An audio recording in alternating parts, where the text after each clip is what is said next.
Our consumption relationship and throwaway culture with the fast fashion industry and its destructive practices are generating high levels of water pollution, land contamination, and excessive waste that is having detrimental effects on the environment, climate change, and human health.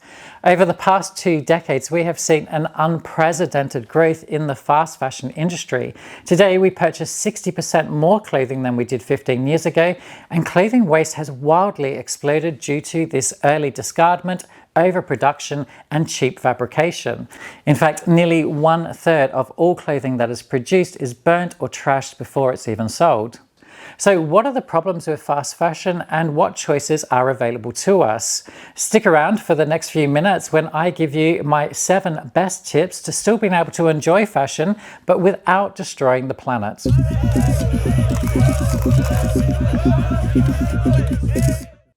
The increase in demand generated by fast fashion culture has induced destructive consequences for the planet and, well, the people working in the industry. Also, we can update our wardrobes with this year's new look. The problem here is, just a decade or so ago, most fashion brands released just 2 collections per year.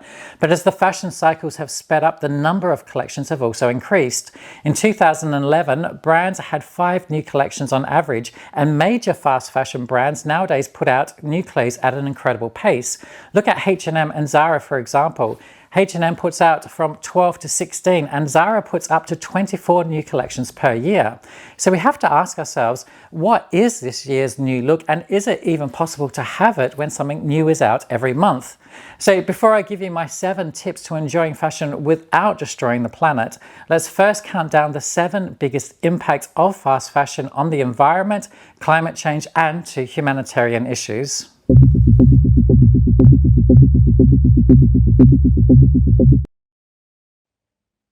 3 out of 5 fast fashion garments end up in landfill within a year of being purchased. The 2019 State of Fashion report found that 1 in 3 young women consider a garment to be old after being worn once or twice.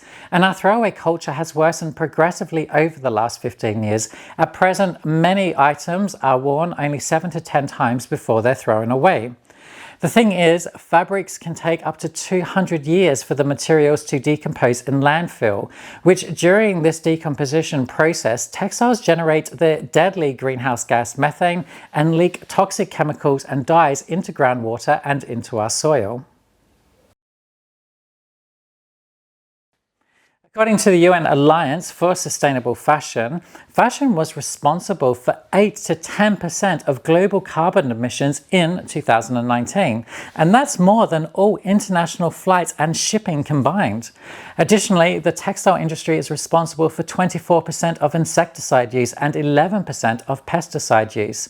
The apparel industry's climate impact is expected to increase by 49% by 2030, meaning that fashion alone will emit 4.9 metric gigatons of CO2, and that's nearly equal to today's total annual US greenhouse gas emissions. And by 2050, the fashion industry could be responsible for 26% of the world's overall carbon emissions. Over 1/3 of all microplastics in the ocean come from synthetic textiles. Any garments made from synthetic fabrics, aka petroleum-based, like polyester, nylon, rayon, acrylic, spandex, and faux fur, naturally shed tiny plastic particles when you wash and wear them. And these microplastics are small enough to pass through our water filtration process. In a study which was produced of tap water samples from around the globe, 83% of them were found to contain plastic particles. We only recycle 13% of clothing and footwear, although 96% of clothing textiles can be recycled. Of the 100 billion garments produced each year, 92 million tons end up as landfill. And this is the equivalent of a rubbish truck full of clothes ending up at landfill sites every second. It's reported on average that Americans throw away a massive 32 kilos or 70 pounds of clothing per year. Now, we know that fabrics can take up to 200 years in landfill to degrade, but shoes can take up to 1,000 years to break down, as they are commonly made with a material called ethylene vinyl.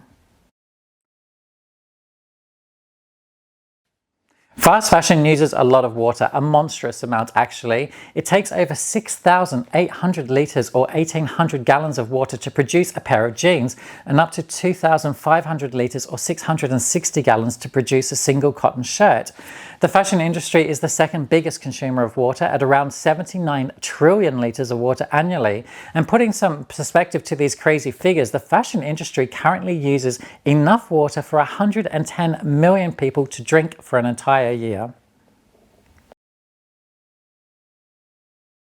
A whopping 20% of global wastewater comes from textile dyeing alone. The fashion industry consumes 93 billion cubic meters of water, leaving much of it contaminated by toxic chemicals.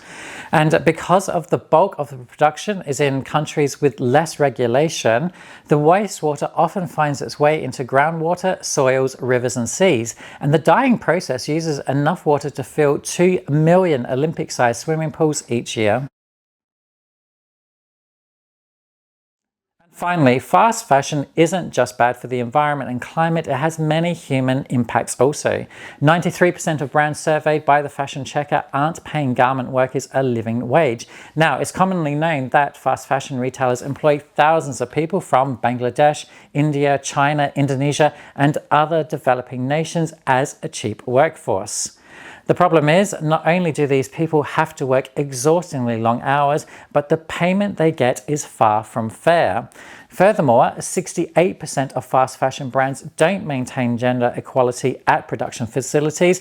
Of the 18 million workers in the fashion supply chain, most are overwhelmingly women. Now, the majority of retailers show no or little concern with maintaining gender equality in the workplace. So fast fashion is not just a sustainability problem, but it's a key feminist issue. So next, let's look at my 7 best tips to enjoying fashion without destroying the planet. But just beforehand, a quick word that wasn't on the before mentioned list, and it shouldn't go unrecognized. Although credit must be given to any company that is generally trying to make a difference from the core of its business to change practices to mitigate climate change and other humanitarian issues, many fast fashion brands now offer recycling programs that are little more than greenwashing. For fast fashion to really become green, significant changes need to start within the ideals and values of their organization. And these recycling programs only further our overconsumption culture. Why? Because these programs seem environmentally friendly at first, but if we take a closer look at them, we discover they're actually just greenwashing marketing schemes, and they're conveying a false impression or providing misleading information about the environmental friendliness of the company and its products.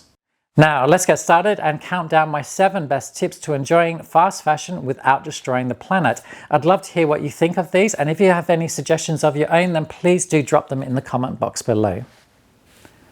Invest in quality to give your clothes many lives. It helps to buy pieces that last, so invest in classic staples and higher quality rather than cheap. Don't buy cheap, poorly made clothes. Save your money for clothes that will always make a statement. Shop local and support your community. Remake, a non-profit organization responsible for the 2021 Fashion Accountability Report, discovered that small local brands without eco-friendly credentials are always more sustainable than the retail giants. They score higher based on their commercial practices, the well-being of their staff and wages, the materials they use, diversity and inclusion both in the workplace and for their customers, plus climate and environmental justice policies. Choose organic cotton over cotton. It's a common misconception that cotton is a sustainable fabric. While it is more sustainable than synthetic fabrics like polyester and acrylic, it still requires a ton of water. However, the Soil Association told the Environmental Audit Committee that increasing organic cotton production could minimize the environmental impact of the fast fashion industry, as it requires less use of chemical fertilizers, pesticides, and quantities of water.